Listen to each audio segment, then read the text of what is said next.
if you go to, let me say, if you go to a sponsor, you want some sponsorship financially or in advertisement, what's the first thing the sponsor is going to ask? The sponsor is going to ask you, how is my investment going to advance my purpose?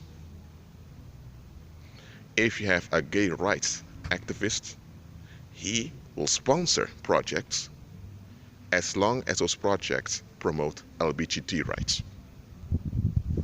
So that means that the company or the organization he sponsors must hire transsexuals, homosexuals, lesbians, or they must put a rainbow flag over there, because a gay rights activist will not sponsor anything that will go against his, let me say, his identity.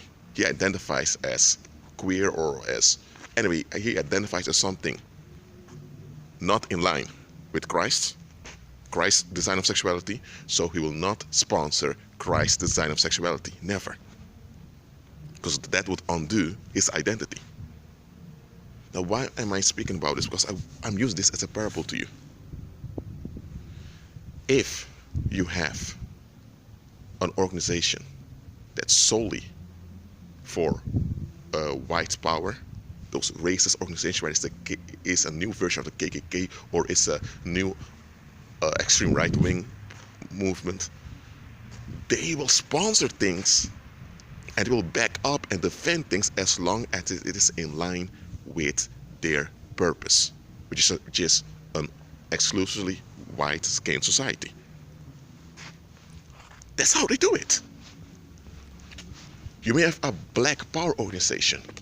They may support all kinds of bad things that black folks are doing.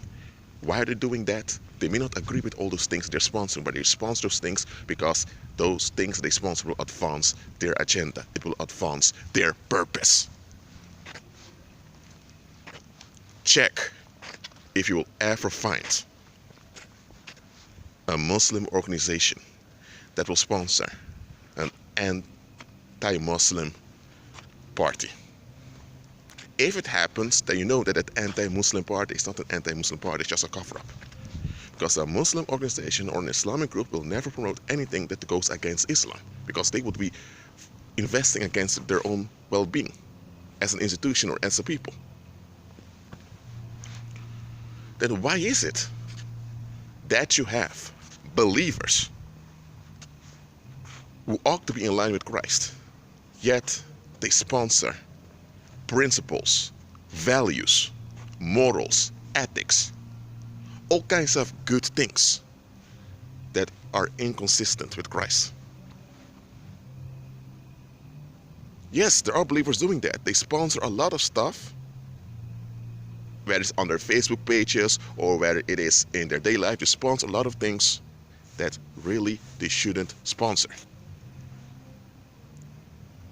One example, and I want to keep this brief, I don't want to make this too long. One example is that believers tend to honor this idea that children, even though they are grown adults, need to give a pedestal to their parents, no matter how wicked, foul, and dangerous their parents are. This is nowhere found in Scripture. Never. However, church taught them that.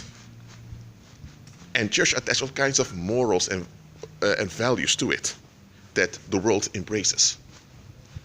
So a lot of believers get in line with that. So when they hear a teenager speaking bad about his or her parents, they tend to get upset at the teenager and defend the parents. They don't look at the bigger picture. They don't see whether those parents are narcissists who are mentally abusing the kid and the kid is now acting out.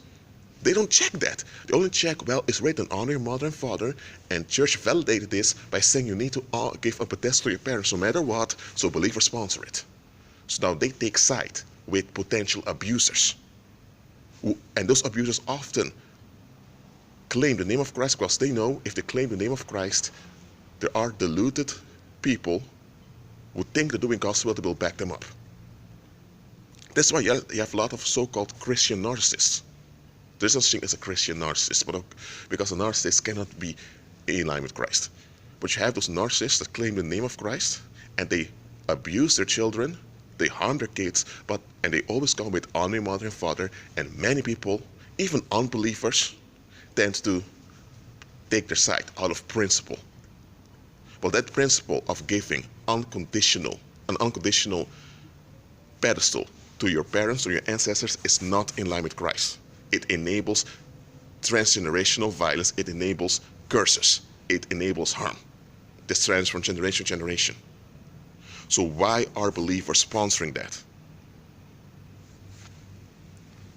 Why are they doing it? Well, here's another thing. If a narcissist is consistent, because narcissists tend to be consistent, when a narcissist doesn't want to face himself or herself, they choose to dump their negative energy on someone else. If they chose a target and they have they've become open about their attitude against the target, that they will never, ever associate with anyone who's in favor of the target. So if Mary is a narcissist and she hates Bella, then she will avoid everyone that's in favor of Bella. Why? Because she can't stand Bella. She decides that Bella is that Bella is the bad woman. She decides that Bella is the piece of trash. Why? Because she don't want to face her trashy thinking. She don't want to face her garbage thinking. So she projects it all onto Bella, and now it's all Bella's fault. She can't stand Bella, and she's open about it. That she can't stand Bella. She has to be consistent, because the moment she is not consistent, people are going to question her. And now people are going to challenge her. She doesn't want to be challenged. It is because she doesn't want to be challenged that she chose to project all her waste on Bella to begin with. Okay, so a narcissist tends to be consistent. And here's another thing. A lot of folks have the principle of consistency, and they uphold this idea at all costs. Now, you can have consistency when you're dealing with scholarly research, when you're dealing with writing a report or write something in a language, so that people can understand what you're saying.